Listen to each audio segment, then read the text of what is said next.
Hasto Kristianto pimpin rapat meski sudah jadi tersangka. Meski telah berstatus sebagai tersangka dalam perkara dugaan suap oleh Harun Masiku, Hasto Kristianto tetap beraktivitas seperti biasanya. Hasto bahkan masih memimpin rapat yang diikuti oleh para kader Partai Demokrasi Indonesia Perjuangan, PDIP.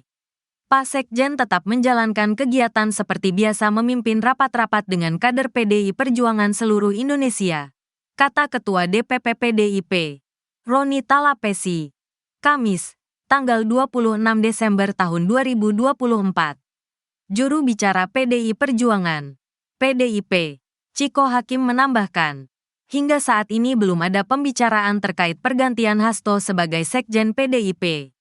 Tidak ada pembicaraan sedikit pun, atau wacana terkait pergantian posisi Sekjen, ujar Ciko saat dikonfirmasi, Kamis, tanggal 26 Desember tahun 2024.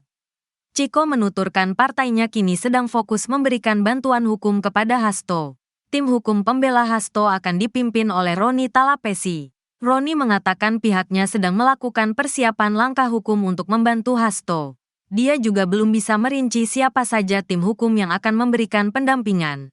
Sampai saat ini kami lagi fokus persiapan langkah-langkah hukum kami. Ini terkait strategi nanti pada waktunya kami sampaikan, ujarnya.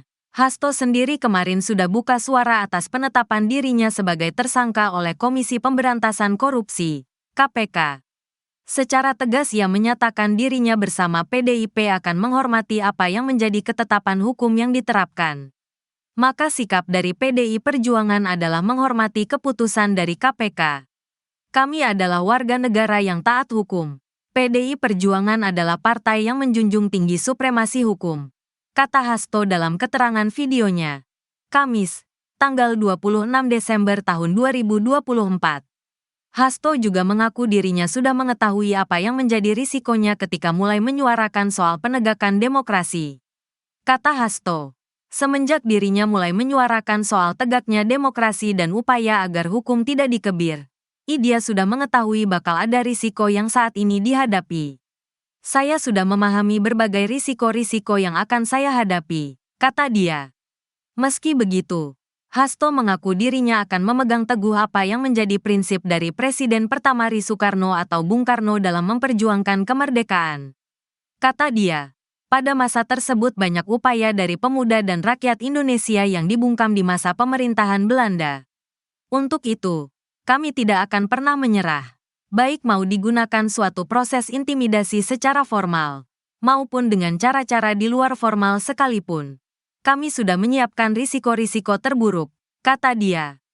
Ia juga menyinggung dalam masa tersebut Bung Karno pernah menyiratkan kalau dalam pengorbanan mendapatkan cita-cita demokrasi tak masalah jika harus masuk penjara. Oleh karenanya, dirinya berpesan kepada seluruh kader DPP PDIP untuk tidak perlu takut dalam menegakkan kebenaran demi demokrasi. Karena sebagaimana dilakukan oleh Bung Karno, masuk penjara adalah bagian dari pengorbanan cita-cita, kata dia. Untuk itu, jangan pernah takut menyuarakan kebenaran. Kita jaga Partai Demokrasi Indonesia Perjuangan, tandas Hasto. Dalam pernyataannya itu Hasto juga sempat menyindir pihak yang disebutnya berupaya merusak marwah dan wibawa partai berlambang banteng moncong putih itu.